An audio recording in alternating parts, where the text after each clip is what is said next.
This is getting more and more interesting as time goes on, and it's getting a little bit more scary because now we're seeing that strictly because of your politics, they can take your money away.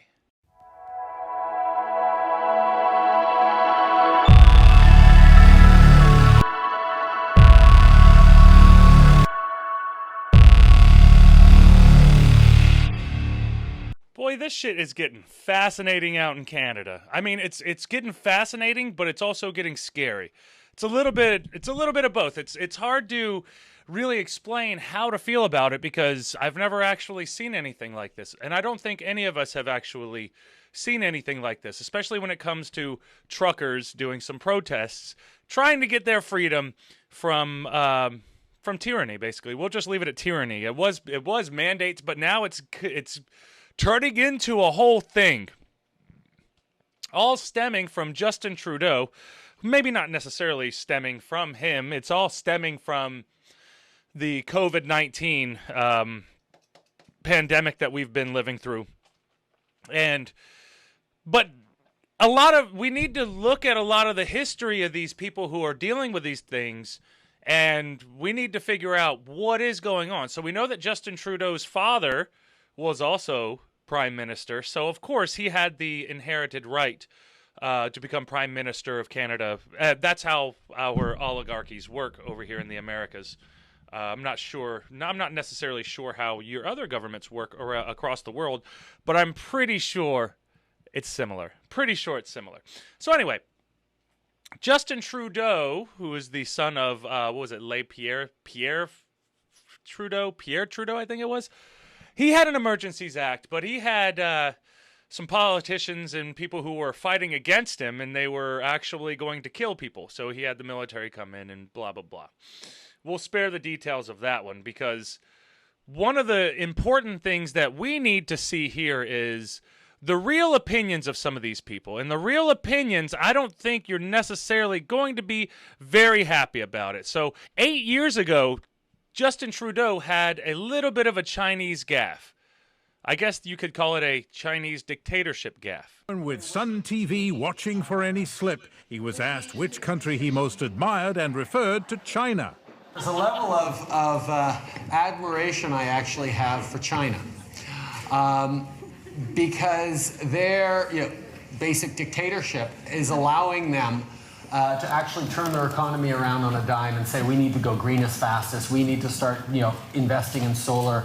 I mean, there is a flexibility that I know Stephen Harper must dream about of having a dictatorship that he could do everything he wanted.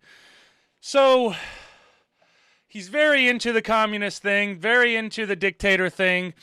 Dictatorship, obviously, if you're running a dictatorship, you can get way more done than anybody else. But at the same time now, we're not a dictatorship. Most of our Western countries are not dictatorships. They have been taken over by dictatorships previously, and it's probably not the last time. I'm sure it's probably going to continue happening, but who knows?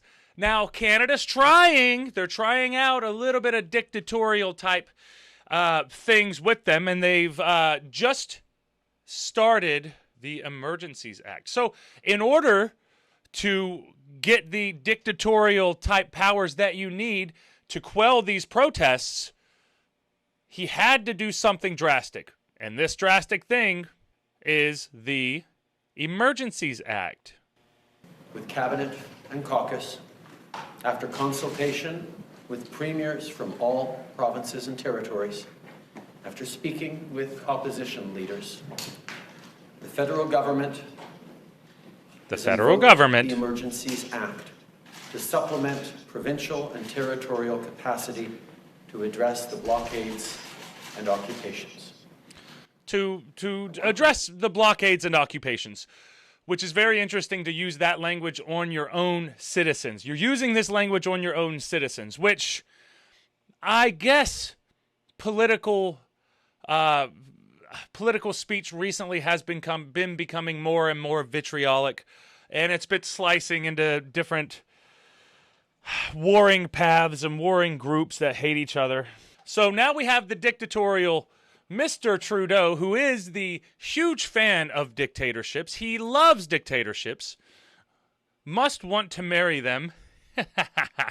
Now, unfortunately, he has to get permission to use these emergency acts, and he has to go in, and he has like 7 days of using the act until it gets voted on, and then we'll see if the Canadian government votes on it. But I lack all of the refined details in the matter, and I like to just look at the overall idea of what we're looking at here. So now, Trudeau, trying to convince everyone to be on his side, uses the old trope that's starting to get too old for comfort.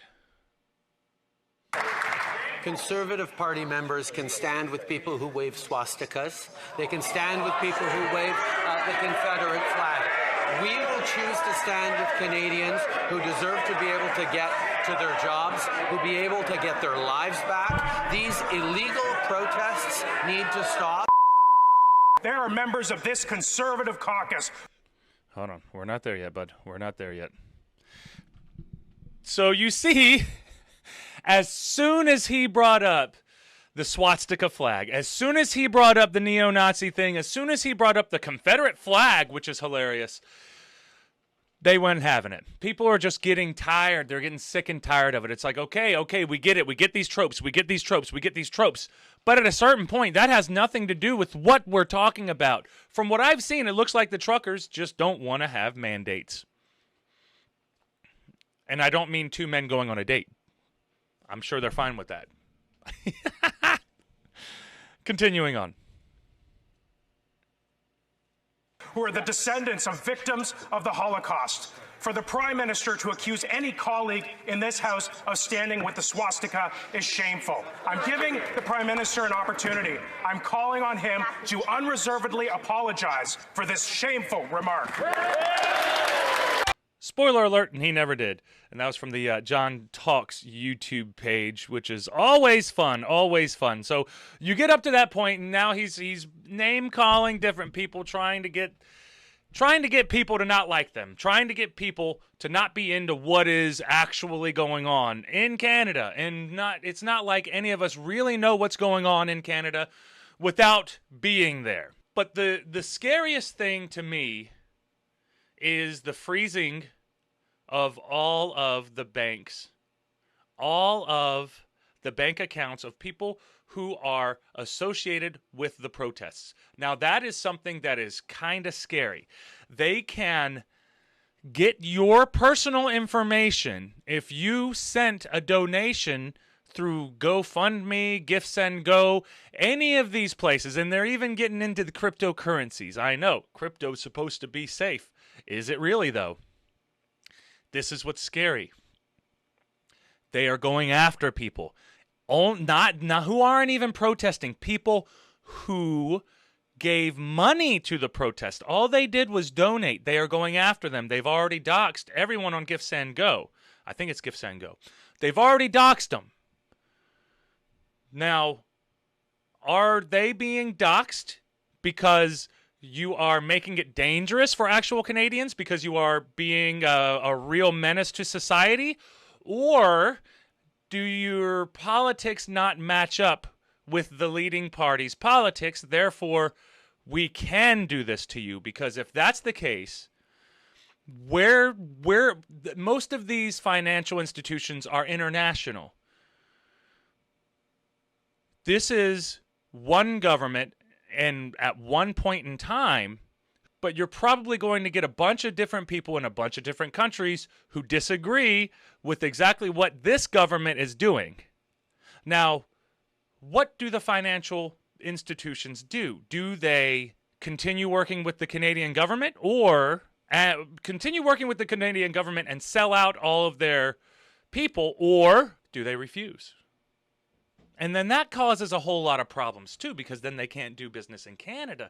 They're trying to keep everyone happy, but how do you keep everyone happy? I don't know. All I know is, like I said previously, this is getting more and more interesting as time goes on, and it's getting a little bit more scary, because now we're seeing that strictly because of your politics, they can take your money away.